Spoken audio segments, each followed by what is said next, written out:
नमस्कार दोस्तों। एक ऐसा कैदी जिसने चार चार लोगों की जान ले ली, उनमें से एक पुलिस अफसर भी शामिल था। उसे भेजा गया था एक ऐसी जेल में जहां से आज तक एक भी कैदी नहीं भाग पाया। लेकिन एक दिन जेलर जब उसके सेल में पहुंचा तो कमरा खाली था। ना कोई सुरंग, ना कोई टूटा दरवाजा, और सीसीटीवी में भी वो सेल से बाहर निकलता हुआ नहीं दिखाई दिया। लोगों ने कहा कि उसे जमीन निकल गई या आसमान ले उड़ा।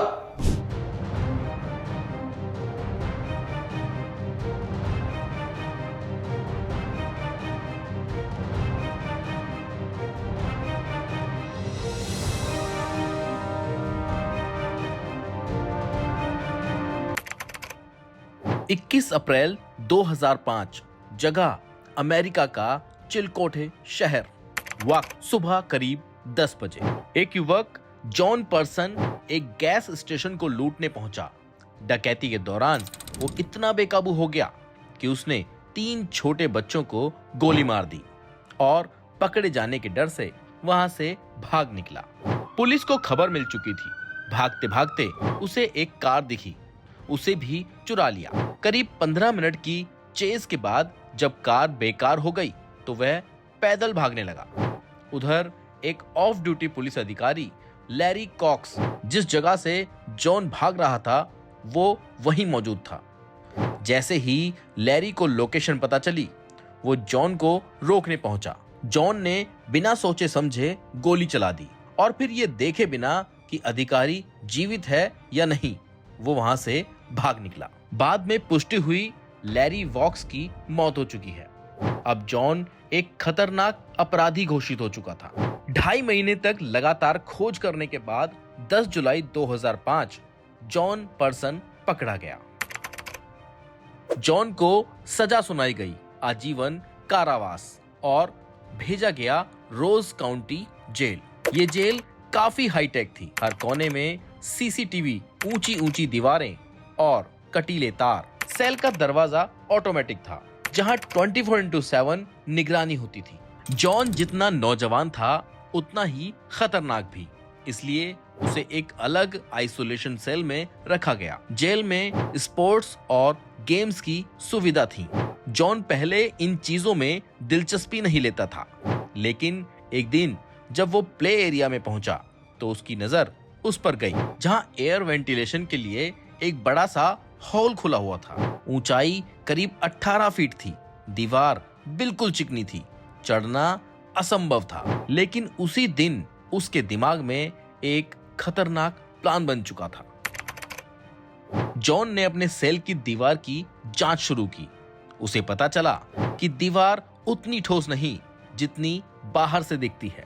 उसने एक बड़ा हिस्सा काटने की कोशिश शुरू की। मेटल प्लेट, टूथपेस्ट, रंगीन पाउडर मिलाकर उसने दीवार पर वही शेड बना लिया ताकि कोई पहचान ना सके। लेकिन ये आसान नहीं था। कड़े पत्थर मिलते थे, उंगलियां कट जाती थीं, हर आवाज छुपानी पड़ती थी। हर पल सीसीटीवी और चेकिंग का डर था। जैसे तैसे उसने एक बड़ा ब्लॉक काट भी लिया, और जिस बात का उसको डर था उसके पीछे एक और दीवार थी। पहला प्लान फेल, पर अब उसके पास एक फायदा था।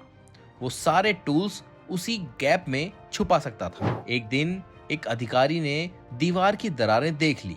जॉन ने कहा, पता नहीं कब आई होंगी। अफसर को लगा दूसरी तरफ दीवार है, भागेगा कहां से, और वह चला गया। जॉन बाल बाल बचा। अब उसके पास सिर्फ एक ही रास्ता था, प्ले एरिया के ऊपर बने वेंट से भागना। ऊपर पहुंचने के लिए उसे चाहिए थी एक लंबी, मजबूत, सीधी रस्सी। जेल में उसने बिस्तर की चादरों को फाड़कर एक रस्सी बनाई, टॉयलेट पेपर को रोल कर और उन्हें ट्विस्ट कर दिया। लेकिन रस्सी सीधी नहीं रह पा रही थी। उसने अखबार को रस्सी के चारों ओर इस तरह से लपेटा कि वह रॉड की तरह एकदम सीधी हो गई। अब समस्या थी कि उसे बाहर कैसे ले जाया जाए। सीसीटीवी में दिख गया तो खत। आखिरकार उसने रस्सी को अपने पैरों से कसकर बांधा, जिससे कुछ भी छुपा हुआ दिख नहीं रहा था। 30 सितंबर 2006, प्ले एरिया जाने से पहले हर कैदी की चेकिंग होती थी। जॉन डर गया। आज पकड़ा जाऊंगा। लेकिन ईश्वर शायद उससे भी तेजी से प्लान बना रहा था। उस दिन उसे चेक ही नहीं किया गया। प्ले एरिया पहुंचते ही उसने कोने में वो जगह ढूंढ ली जहां सीसीटीवी नहीं था, गार्ड नहीं था और कैदी भी कोई दखल नहीं दे रहा था। उसने रस्सी निकाली और हुक ऊपर फेंका। हुक जाली में फंस गया। धीरे धीरे वो ऊपर चढ़ गया। कई कैदियों ने देखा पर किसी ने आवाज नहीं लगाई। जॉन वेंट तक पहुंचा, बाहर निकला, फेंस के पास उतरा, नीचे कूदा और जेल की सबसे सुरक्षित जगह से आजाद हो गया। जब कैदियों को वापस सेल में भेजा गया, जॉन गायब था। सीसीटीवी में कुछ भी नहीं दिखा। गार्ड हैरान थे। जॉन के बिस्तर पर एक नोट मिला, मुझे मत ढूंढना, मैं बहुत दूर जा चुका हूं। वह बिना जेल की यूनिफॉर्म पहने सड़क पर चला गया, एक साइकिल चुराई और भाग निकला।